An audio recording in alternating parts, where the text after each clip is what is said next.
Hey, good morning, free thinkers. This is a life lesson that I want men to understand. Never become a woman's only solution instead of her first option. Okay, and a lot of men fall in this category of becoming women's um, only solution, but not their first pick. So, while back growing up, um, there's a car that I wanted. It was an Audi A8, and I was thinking that I would never be able to have the money to buy the car. And back then, the car was about $60,000. So I was talking to a friend of mine, an older gentleman back then, and he said, and I was telling him that I don't think I'm going to be able to ever get this car. And he said, that's a limited mindset, and because you have a limited mindset, you'll never achieve it. He said, but I'm going to show you how to achieve this. So for you young people, Datsun used to own Maxima, not Nissan. So a while back, before the name started changing on the vehicles, it was still called Datsun. So I bought a Datsun Maxima for $2,500, and he showed me how to fix up the car, redid the engine, redid the upholstery, wet sanded, and I sold it for I priced it for 4,500, and a couple of people came by and ended up selling it for 5,500. So I took that money and when I bought a Toyota Cressida, and Cressida was Toyota's flagship cars back then, and by 1992 they changed them over to Lexus. Okay, that was the most high end car back then, the Toyota Cressida. So I bought one for 7,400 and end up selling it for about I want to say 13,000. So you get the picture that how I end up getting the money to buy this luxury Audi A8.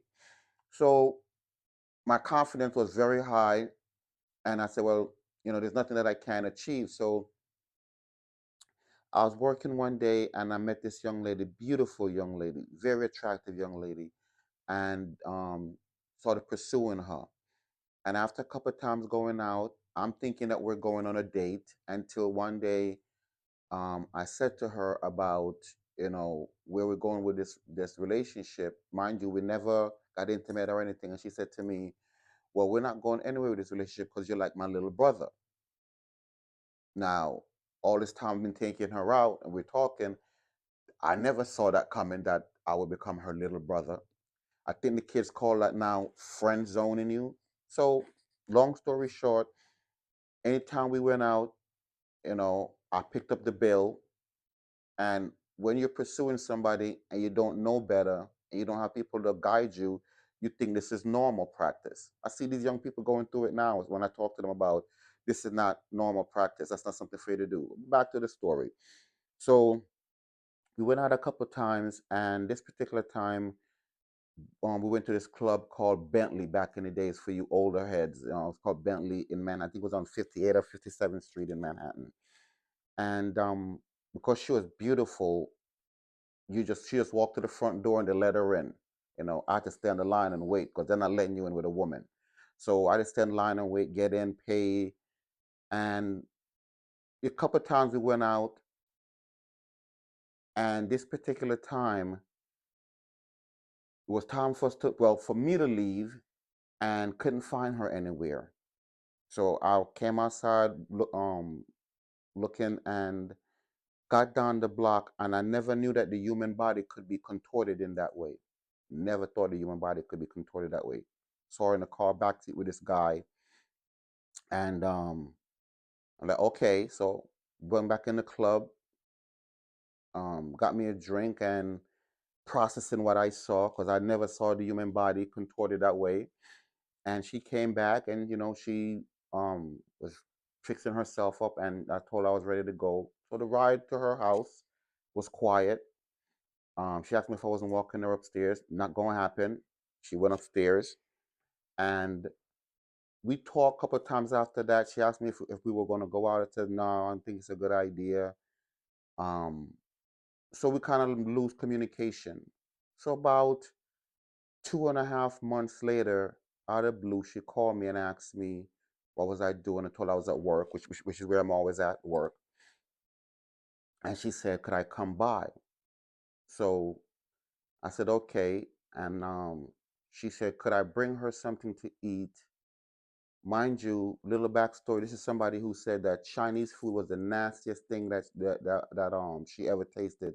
She told me to bring her some Chinese food. Mind you, all the time I've been taking her out to these restaurants, Chinese food was the worst food they ever made. But now she wanted to eat Chinese food, which was all odd to me. So went to her apartment in the projects and walked in, and she hugged me and kissed me on the lips. So I'm like, what are you doing? I'm just saying hi to you because I haven't seen you in a while. So we sat there and we ate the food, and I mean, she ate the food, but I'm looking at her and I'm saying to myself, something is off about this woman. Something is just off. And then by looking at her, I'm like, oh wow, she's pregnant. So we having the conversation. I said to her, you pregnant? She says, yes. Oh, congratulations. Well, why am I here? Where's the father? Oh, she's telling me about this guy, and I'm like, wait a minute. In my back of my mind, I'm backtracking, and I'm like, is this the guy that she was in the car with? She hesitated for a while, and then she said yes. And the phone number he gave her is to a payphone. And I'm asking how you know that. She said because she kept calling it, and I guess somebody was walking by and tell her and picked up the phone and told her, "This is a payphone, lady. You calling the payphone." And his name is not the name that he wrote down on the piece of paper. So she didn't know his name, don't have any information about him. So I'm like, okay, oh wow, that's crazy. So long story short, I left again, never got intimate with this woman. So she called me back a couple weeks later and asked me could I take her to the doctor. So we went to the doctor, and the doctor came out and said to me, do I want to know the sex of the child? I'm like, why would I want to know the sex of the child? And the reaction on the doctor's face was if like, wow, you know how cold I was. So, okay, reluctantly, I went in and sat there with her, and they're doing the ultrasound, and the doctor said it's a boy. And she said, you guys are going to be proud parents of a boy. And she's clapping yay and holding my hand. So I'm like, what are you doing? She said, well, we're going to be parents. I'm like, we're not going to be parents. What are you talking about? This is your child. And the nurse that's doing the ultrasound is looking at me like, this is a cold person. But she didn't know the backstory. So I took her home on the ride home to her house. I'm telling her, what is this about? And she's telling me that it's not who make the child, it's who raised the child, and we would be a good fit to raise the child. And I'm saying, so you're going to now date your little brother? So what are you talking about? I said, well, all the time we've been conversing and talking, you said I was your little brother. So why would you date your little brother? She says, well, pause, and well, she was young back then and wasn't thinking, but she know now that I'm the best person 'cause I'm more stable. So I say this to say to you, young man, a lot of time you're not going to be their first option, but you're going to be their best option. And don't become somebody's best option because they're now being desperate, because they'll never respect you for the fact that you stepped in and did what you did. They'll always look at you as a weak, because they'll never put you on a pedestal or think you're better or think you're great.